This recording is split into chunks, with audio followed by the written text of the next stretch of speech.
Shopify helps you sell at every stage of your business. Like that, let's put it online and see what happens stage. And the site is live. That we opened a store and need a fast checkout stage. Thanks. You're all set. That count it up and ship it around the globe stage. This one's going to Thailand. And that, wait, did we just hit 1 million orders stage? Whatever your stage, businesses that grow with Shopify. Sign up for your $1 a month trial at shopify.com/listen. Everyone has a story, and I want to prove it with your help. Tell me how you've succeeded or failed.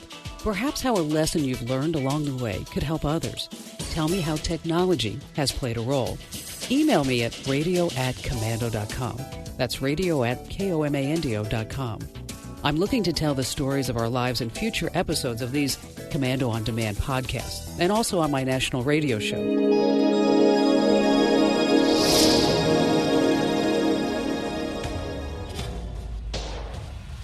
This is a place where mostly bad things happen. It's a big place. In fact, it's so big that it actually makes up most of the traffic carried through the internet each and every day. Think of it much like the bar scene from Star Wars.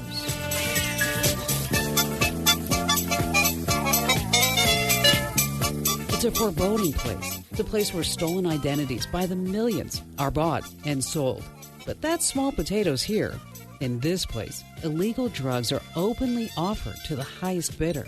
This is where Ashley Madison users' names were published for all the world to see. It's also said that unspeakable things happen here. Human organs are bought and sold. Child porn lives on its servers.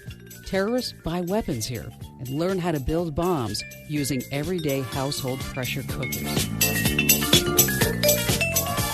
Welcome to the deep web.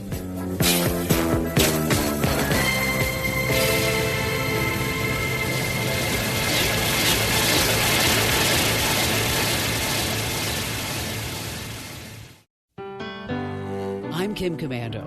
The deep web, some people call it the dark web, but it doesn't matter. It's all the same. And as it turns out, it's a very complex topic, much too complex to cover in just one podcast.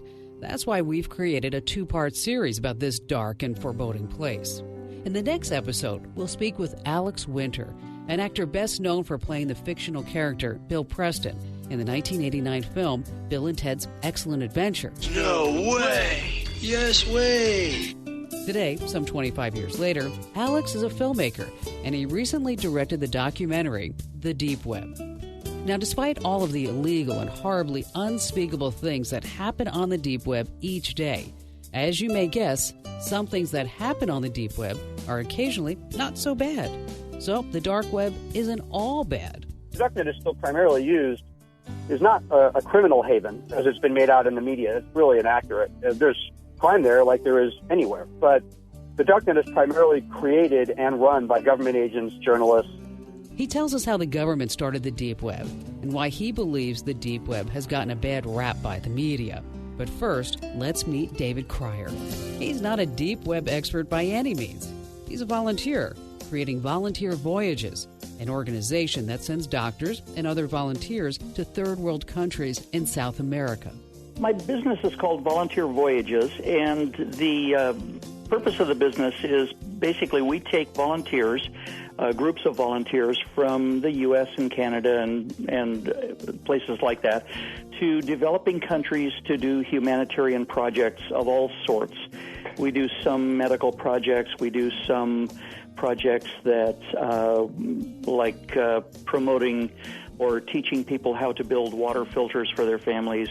We teach them skills to get better jobs. We have even a project in India that we teach children about the dangers of tobacco use in all of its forms.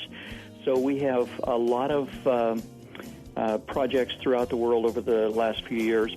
Dr. Cryer has led several expeditions, but there was one in particular back in 2013 that he says he's going to remember the rest of his life. He rounded up his group of volunteers, their supplies, and plane tickets. So I think I was in Peru and probably was working down in the Amazon region in Iquitos, and staying in hotels like we usually do and that sort of thing. And I think that would probably have been either a water filter project or maybe a small medical project as well to give medical care to the people up in the villages that we work in. Those who travel for volunteer voyages don't get paid. They believe what they get back is so much more than what they give up.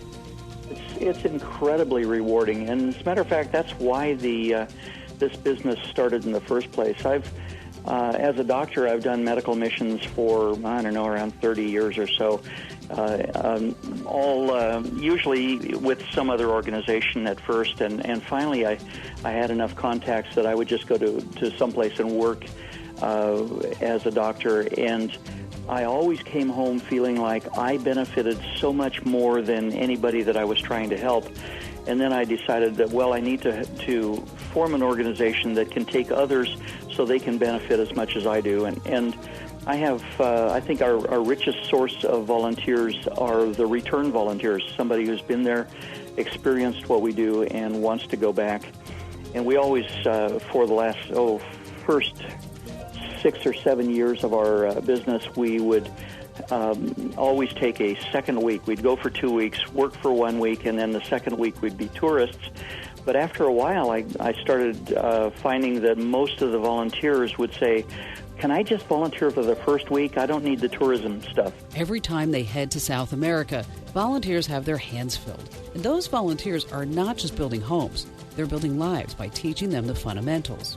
In other words, they're not just giving them food. They're teaching them how to fish. Yeah, when we go to Iquitos down in the jungle, it's a big variety of work down there. One of the things they're wanting us to do very soon is to go down with some volunteers, and they will take us out into the jungle to help them harvest wild cacao pods. And we'll take those pods back to the village, and then we can teach them how to process those into cocoa beans that they can export to other countries and earn some money. Dr. Cryer is organized. He has to be. He rounds up the volunteers, he gets their supplies, and leads expeditions to third world countries to help those less fortunate. He leaves no stone unturned, including calling up clerks at his bank, letting them know he'll be out of the country. All banks recommend that you tell them when you're going, when you depart, the date of return, and the countries you're going to be visiting. And it was it's a standard thing for me even now. And when whether it's a credit card or anything, I tell the bank that if I have a card from a bank, I tell the bank that I'm going and tell them when I'm coming back. It was an exhausting trip, and Dr. Cryer spent a few days relaxing when he got home. But that's when his world fell apart. He got a call saying he was overdrawn. Well, it was a business account, and I had about $13,000 and change in the account. And nothing happened while I was gone. It was after I returned from the trip. I didn't check my account daily like I should have. So about a month later, I get a call from my bookkeeper who said, "Hey, we paid a check and a bill, and the check bounced. Why is there no money?" And I said, "Well, there's silly. That's $13,000 in there." So I went directly to the bank, and the bank showed me the records, and the staff there was incredibly supportive. The local people that I deal with. And they said, "Oh my gosh, we got to close everything down." And what we figured out was that $14,000 had been taken in small increments of about $500 a day. Basically, from $13,000, I lost $14,000, and then all of that money was taken after I had told them I was going to be gone. And then after all of that, the local staff was able to cancel out the overdraft fees that the bank was charging me. And then the bank recovered their $1,000 that they had overdrawn from one of my personal accounts. So left a really bad taste in my mouth. Dr. Cryer refused to let it slide. He spoke to the people at the bank, people he had known for years, and asked them for help. But they could only help so much. they were very supportive, and they said, "Oh, don't worry about it. It's going to be covered. It's a Visa account, and that's just how things work. So you'll be protected and covered." And then the bank chose otherwise. As it turns out, Dr. Cryer had opened up a business bank account. Unlike personal accounts, business accounts are usually not reimbursed if the crooks and hackers somehow steal all the cash. The problem, according to Dr. Cryer, was Regulation E. The bank told me Reg E says that we don't have to reimburse you. And then I had to go find out what Reg E was. And the banking industry is regulated by the federal government, of course, and there's a little known regulation called Regulation E that says that banks don't have to cover business accounts against a loss. So that's one of the things when I went to my present bank to get a new account. I said, okay, is a business account covered? Because if it's not, I'm not going to have a bank here. And they said, oh, absolutely. And they put it in writing and said, you're covered. We don't go by Reg E. And now I'm going with a bigger bank, and I think they're big enough to tell Visa what is going to happen rather than Visa telling the small bank what's going to happen. It's been a few years since Dr. Cryer lost his $14,000 to online thieves. He's still fuming about what had happened, both with the bank and the crooks. And in all that time, he still doesn't know exactly what happened or where his money went. Most likely, somebody had a little apparatus that they inserted into a debit card machine that read my debit card numbers and information, and then they either had a camera or that same machine was able to pick out my PIN number. Because the way the theft occurred is once I got home, and I don't think it had anything to do with my travels, but once I got home, then I look at the dating of the transactions, and all over Central and South America, it looked like someone was traveling with a card that was mine, although I had my card in my possession, and so they probably fabricated another card with my information on it, which of course is identity theft, and they would use it in ATMs in the middle of the night at various locations in Central and South America. So I think it's probably a big syndicate that's doing that sort of stuff, and they probably skimmed my numbers that way. It's really scary. Dr. Cryer and the rest of his volunteers are still trying to rebuild after their devastating loss. $14,000 is a lot of money, especially for a small group of volunteers. It took out my entire budget, and my entire budget was supposed to go to a variety of things, paying the bills, of course, but also I needed some budget for marketing, and I needed some budget, to pay my staff and to do all the usual activities a little business has. And now that it's been a couple of years, I'm looking back and I'm seeing the real complications that I'm developing, because without an advertising budget, I have less access to a pool of volunteers that might want to go.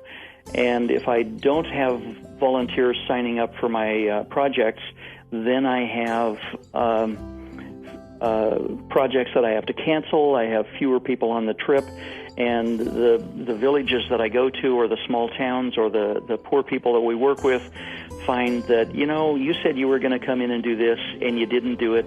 So then my credibility drops with them, and it's a vicious spiral. So I'm really focusing now on looking at more creative ways to and less expensive ways to do my marketing and recruit volunteers. And it's a very difficult job. Dr. Cryer says that he's learned from his mistakes. He no longer uses debit cards. He checks his accounts all the time and has several accounts with small amounts in each. And he now has a bank that backs his business account, just in case anything happens again. And most important, he now has advice for others who use ATMs.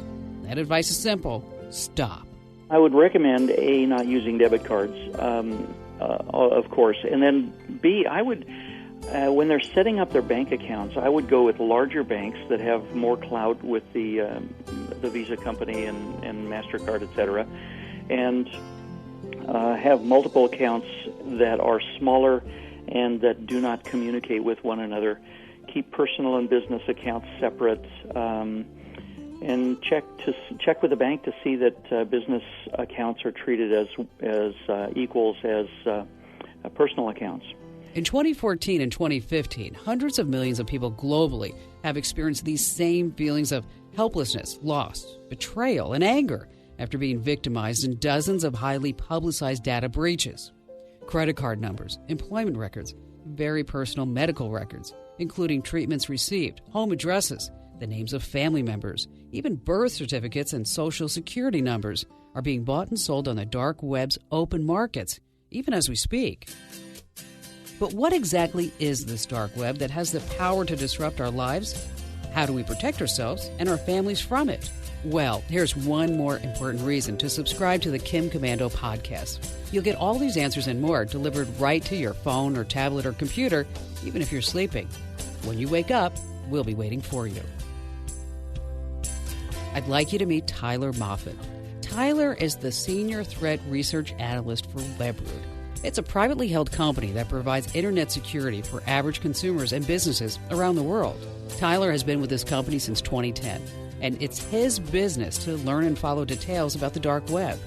Some say he knows the secrets that even many hackers don't know. You get hit with new encrypting ransomware like CryptoWall, CryptoLocker, doesn't matter. What they do, it's standard now to pay for in Bitcoin. And then with Bitcoin transactions, they all do it through Tor, through the dark web. They give you instructions on how to connect to the dark web to give them Bitcoins anonymously as your payment to get your files back. So at that point, you're connecting to the dark web. And I wouldn't say you're vulnerable at all because you're connecting through their infrastructure that they created just to give them money so they can get your files back.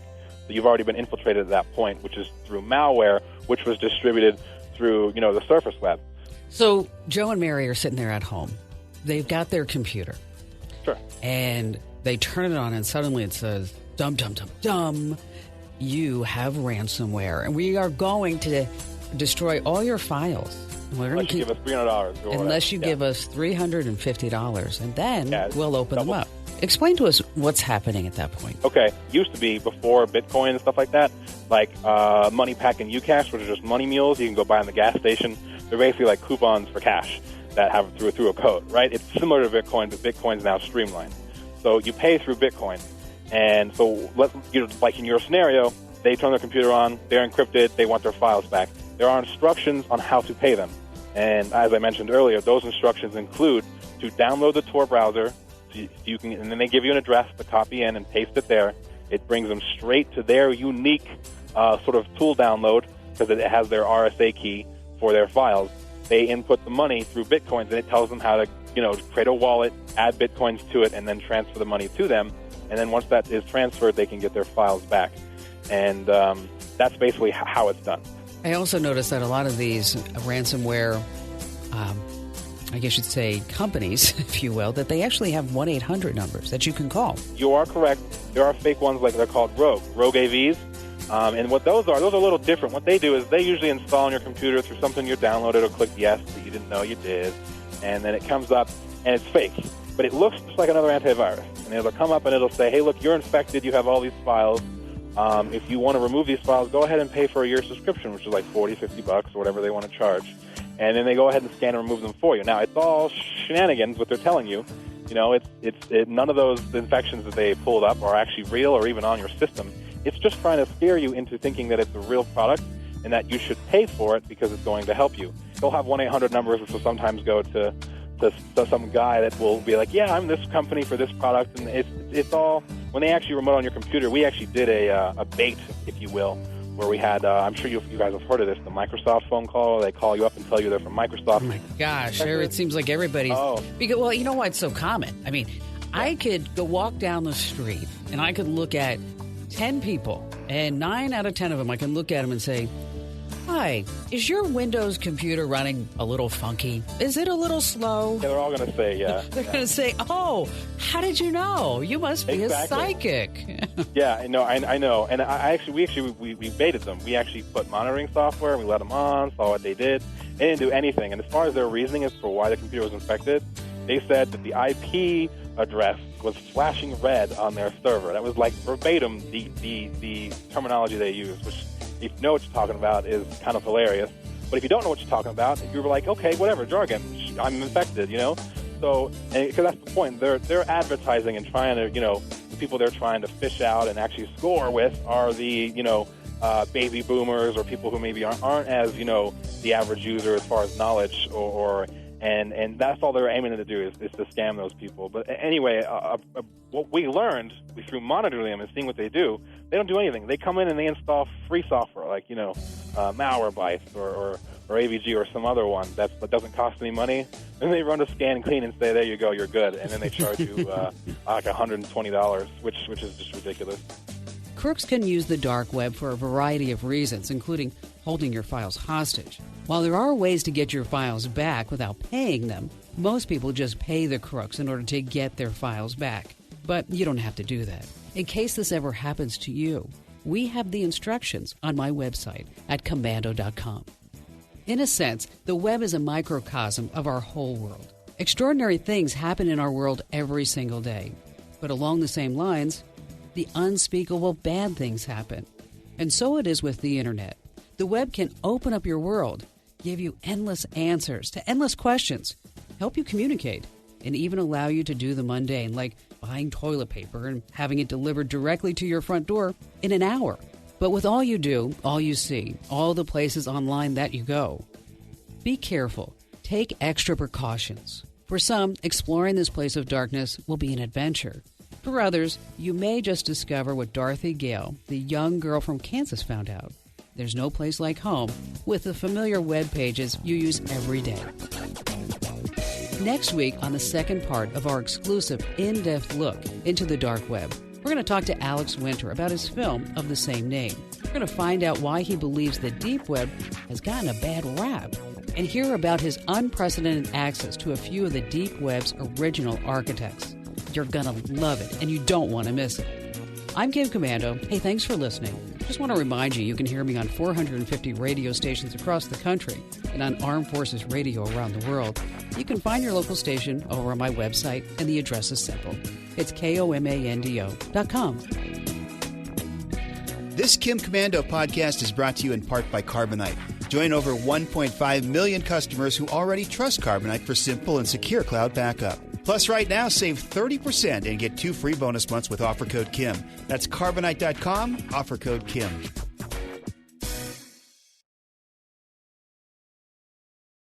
Shopify helps you sell at every stage of your business. Like that, let's put it online and see what happens stage. And the site is live. That we opened a store and need a fast checkout stage. Thanks. You're all set. That count it up and ship it around the globe stage. This one's going to Thailand. And that, wait, did we just hit 1 million orders stage?